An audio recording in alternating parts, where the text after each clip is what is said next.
And so, gentlemen, speaking on food security in Nigeria, the United Nations again predicted that over 2 million Nigerians, that's about 64% of the country population, may go hungry by 2030. You know, and then they called on the government to tackle issues like climate change, pest infestations, you know, and other things, other causes of this food insecurity, if I put it that way. And of course, we know one of the causes is also the current insecurity we have in those states which are the food producing states, if I'll put it that way. But so far, looking at the steps the government are taking, I mean, this is in line with what we're already talking about from the first discussion, but hunger in 2030 would have over 82 million. That's a very large number, a very, very large number. Are we okay with how the government is approaching this issue? Okay, I don't know why Mr. Victor is smiling. Now, I'm not talking about the committee, like other, yes. Just, okay. I think even that prediction is too prolonged. We are already in it. Yeah, but probably it's not up to the 82 million people yet. See, the up to 82 million of it. I'm hungry as I'm here. No, I think what they are trying to say is people are hungry, but by 2030, it's going to be way worse than what we're experiencing right now. I don't think it will be worse than what we have today. If a bag of rice is selling for 85,000, are they saying that it should go to 168,000 or 160,000? Okay, so are you saying that hopefully it will be better by 2030? What I'm saying that it's even worse now. It cannot be up to 2030 first. Right now as we speak, maybe you don't go around. You don't go around see children begging, everybody, mature people begging, not even children. People in ties begging that they have not eaten. How many times do I eat? I struggle to make money. I have my hands, I have my legs, but I hardly feed. I don't feel ashamed of saying it. It is the country that pushed me to it. So if me that have 2 hands and legs find it difficult to feed, and I'm educated, I'm using my brain, government policies have crumbled my source of income, what do you think an illiterate we face? So that prediction is already happening. That prediction is already happening. And my pain is that why these people were in the opposition, they talk about reforming and restructuring this country. And one of their core at that time was state police. Since they entered in 2015, have they talked about state police? Without state police, there can never be security in this country. I was reading a book written by a former Inspector General of Police, Aliyu Atta. He said that in this country before, we had federal police, we had local government police, we had local authority police. That was in the First Republic. What was the insecurity level in the First Republic when we have those strata of police system?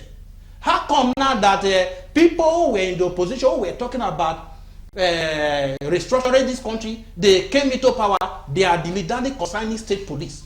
Without state police, there can never be security, because this system, this unity system, whereby you send somebody from Kaduna to Delta, he does not understand the environment, he cannot speak any down there, and you expect him to perform very well. Or you send somebody from Delta to Kaduna to Kano, he does not understand Hausa, he does not know the terrain. How is he going to perform magic there?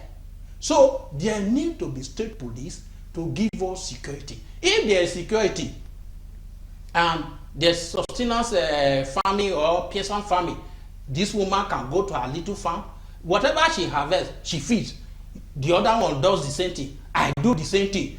Then this issue of hunger will go away. But when somebody will labor to go and cultivate the farm, somebody will bring his cattle and come and ravage it, and the answer question, AK-47 is brought out and the person is shot down, who is going to go to farm? So the number one problem today is insecurity. It is not just some people are lazy, because I hear some comment apologists saying that Southerners are lazy, they don't want to farm, they're expecting Northerners to bring food. Who told them that the food is coming from North? The few food they are smuggling from that are coming to the country, they come from Niger Republic, they come from Chad. Nobody is farming in North. In Benue, every day people are being killed. It did not in Benue, which used to be the food basket of this country. Every day people are being killed. If people are being killed on a daily basis in the place, will you have the temerity to go and farm? That is the issue. Okay, those who are saying Satana don't want to farm.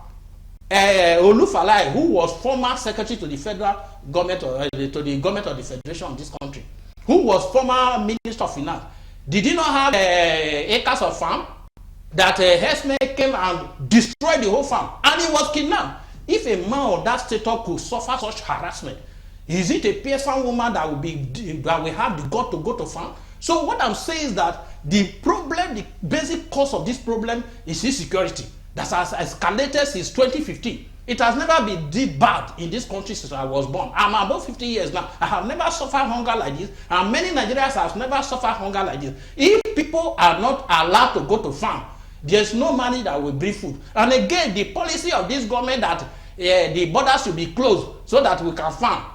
The question I'm asking, where is the federal government farm? Because I know when Obasanjo was military head of state, he introduced Operation Feed the Nation, whereby he had a farm as a head of state. The state government had farm. Samuel Gbomudia, who was the military governor of Bende State there, the combination of Delta and Bende, he had a farm. When they harvested his farm there, food will be surplus. Where the federal government farm? And again, where is the name of his agricultural project? Because we have had Shehu Shagari time, we had the Green Revolution. Buhari, even though it did not succeed, we had Alko Borua.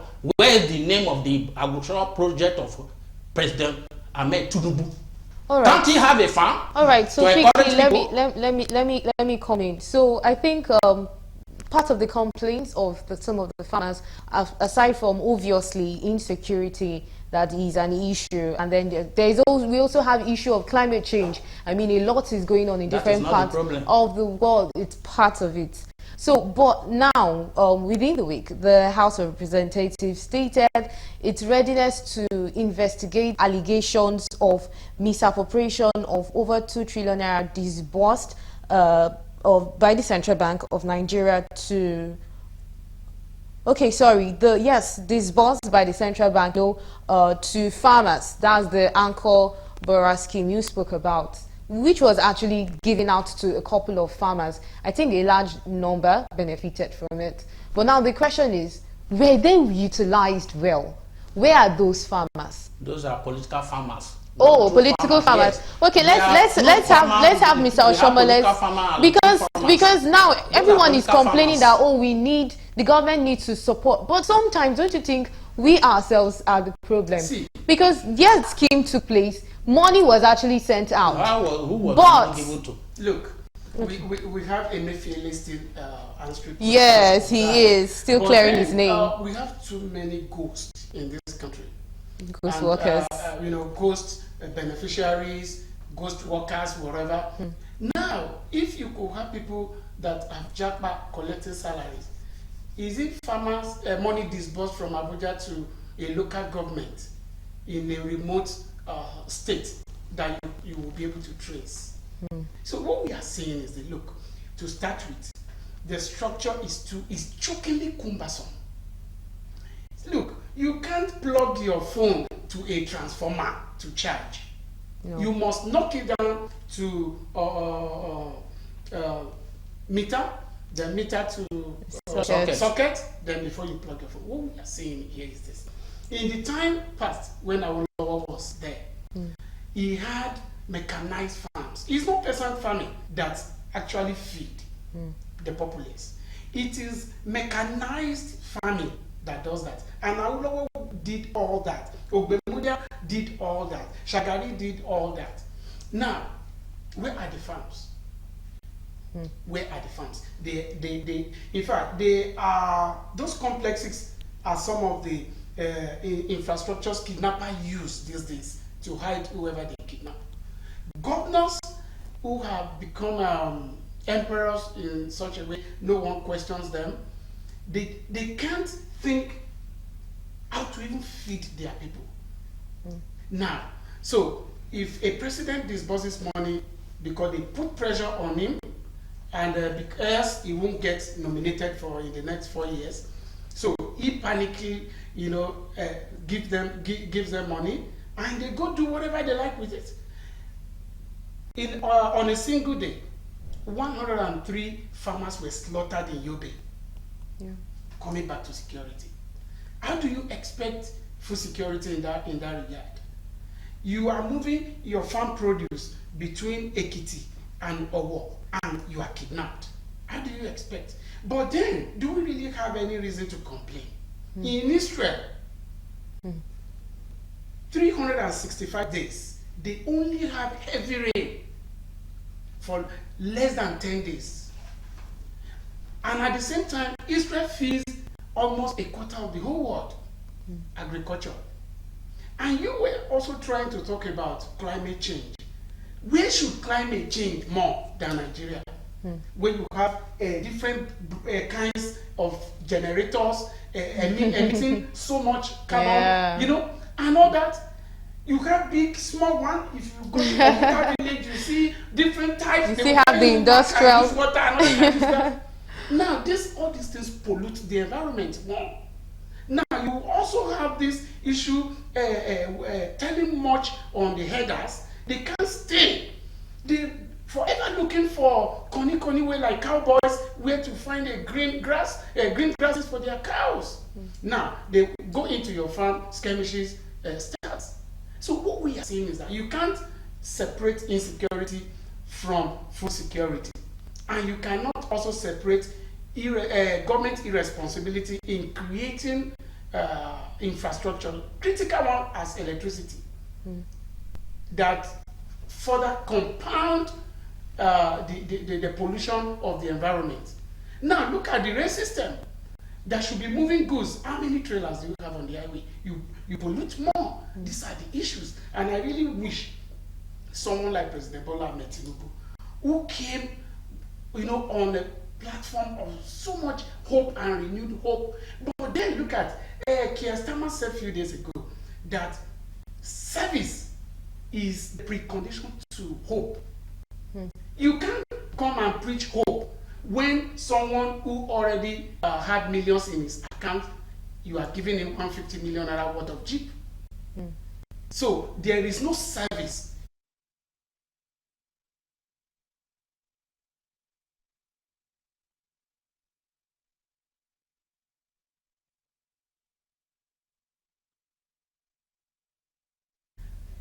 In states who have never conducted free and fair local government elections, where the downtrodden are. So how do you then render effective service? That is another thing I want to point out is this. In the past, as I've mentioned before, during the time of Obasanjo as a military head of state, Shehu Shagari, at the local government area, you could go there and hire tractors. Is there any local government area in Nigeria where you can go and hire a tractor to plough your farm for you? The answer is no. The answer is no. So if you really want to ensure that there is food security, there must be a plan, a definite plan, not by mouth. This mouth talking will not take us anywhere. All we are hearing is just mouthing it. Go to farm, go to farm. You live by example. We are told that the example is better than precept. You let federal government be in the forefront. That is what is happening in other places. Not that you just say go to farm, go to farm. Let federal government take a portion of land and begin to farm. Then we will follow. And before you can do that, there must be security. Because if there is no security, nobody will go to farm. So at the local government area, you can go there, purchase fertilizers. You can purchase a seedling that you want to plant down, grain for rice and beans, all those things. Then tractors. Yeah, we have people who are willing to work. This is a country of about 200 million people, the most populated country in Africa, where you are moving in the street in the morning, you see people, idling away because they have nothing to do. If you recruit those people, those youths, they will go to the farm willingly. Are you not seeing the watching the windscreen of people's cars? And somebody will describe them as a lazy people. You see Okada, you are passing, before you read that they have already kicked the machine. Are they people that one will describe as lazy people? Okay, where you dey go? Before you reach there, they have killed. But I just pity this country. You have so much people who are so strong who want to work, but they are no works. If you are a graduate now, you look for work. They tell me as a lazy person that why should you go to university and be looking for work? So everybody will become industrialists right from the day you finish university. Are people not working in other countries? If my father is not rich and he suffered to train me, after training me, so he should go and stay and give me money to start business, that you are saying I'm lazy because I'm looking for work. Are people not working in other countries? So what I'm saying is that government must perform its role. This issue of passing the blame on the youth, passing the blame on everybody, they are lazy, you don't support to look for work, use your brain. Okay, you want to use your brain, where is the light? You want to use your brain, where is the water? If you don't sink borehole in Nigeria, you cannot get water to drink. Where is pipe-borne water?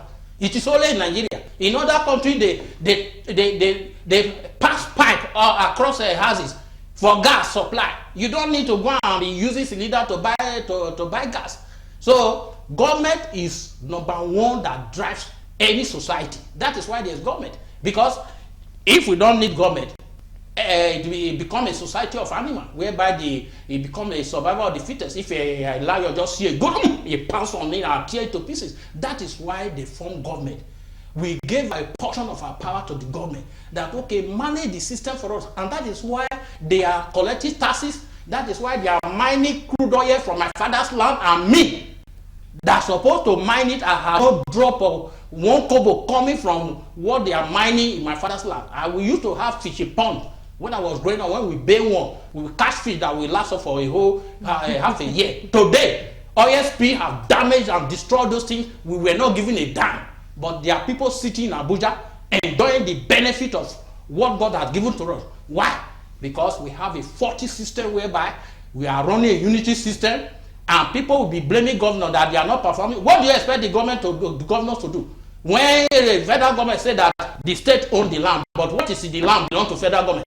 It is only federal government that can mine the gold in the state. The only federal government that can mine the crude oil. When after collecting all the money, they share it and go and buy houses in Dubai, buy houses in another places, and you are blaming government. Right. Let there be restructuring. Let governor control whatever they have and pay tax to the federal government the way it used to be in the Federal Republic. That was why the regions were able to perform and grow according to their pace. Not this unified and stagnating system. It's not going to take us anywhere. All right. So, Mr. Richard, do you have your last words while we wrap up? All right. We have issues bedeviling and that have constituted, perpetual barriers, And the first one, we've spoken so much about insecurity, and while the Dangotes, the Lumeyus, and the power minister, as they sit on that board and that committee, whatever they call it, I want to call their attention to something. The issue of non-state actors and the way they strangle, genuine businesses. Look, I am a member of a business entity where you have industrial training fund, a business that they did not bother to care for the past 11 years how it has survived. Now, we suddenly, whether by borrowing from the bank or so, try to float it.